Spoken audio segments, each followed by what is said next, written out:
ابھی 3 سالوں کے بعد یہ BRT بنائیں گے. اتنا پریشر میں آ گیا کہ پروجیکٹ کو ٹرمینیٹ کر دیا اور سارا گن میرے اوپر ڈالا. تو سر بتا رہا ہوں کہ سارے ڈیزائن انہوں نے چینج کیا اور ڈیزائن ابھی تک ہی نہیں ہے ان کے پاس. یہ اپنے پیسے بنانے کے لیے ہم سے پیسوں کی ڈیمانڈ کرتے تھے. ہمارے آرمی چیف صاحب کی طرف سے میرا جو اپنا اندازہ ہے باہر کی طرف سے جب پریشر آ گیا تو ہم خوش ہو گئے کہ ہمیں اور موقع مل جائے گا تاکہ ہمارے مسئلے حل ہو جائے اور کام کریں. انہوں نے اتنا پریشر میں آ گیا کہ پروجیکٹ کو ٹرمینیٹ کر دیا اور سارا گن میرے اوپر ڈالا. تو نہیں میں ایمبیسی اور سارا وہ تو ان کے ساتھ ہماری میٹنگ چل رہی ہے. وہ جو ان کی باتیں ہم سن رہے ہیں وہ حیران پریشان ہو گئے کہ یار ایسے کوئی کنٹریکٹ فالو نہیں کر رہے ہیں. آتے ہیں گنس دوسرے پہ غلطیاں آپ کی ہے. ہم نے یہ کچھ دن 3 تاریخ کو ہم نے چیف منسٹر کو درخواست لکھا ہے.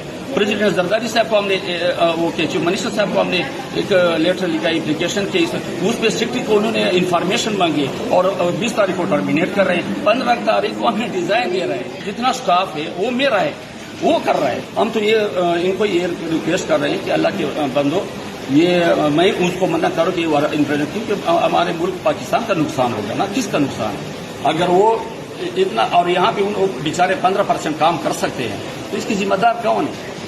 نہیں کرتے تو ہمیں چھوڑ دو, ہم چلے جائیں گے انٹرنیشنل آربیٹریشن میں. کس کا نقصان ہوگا؟ حکومت پاکستان کا, ہمارے غریب عوام کا نقصان. ابھی چیف منسٹر صاحب سے ہمیں گلہ اس بات پہ آ رہا ہے کہ دیکھیں 4 سالوں میں ایک دفعہ ہمارے پاس نہیں آئے اور ابھی روزانہ آ رہا ہے. اگر اس طرح ہوتا افسروں کو دیتا تھا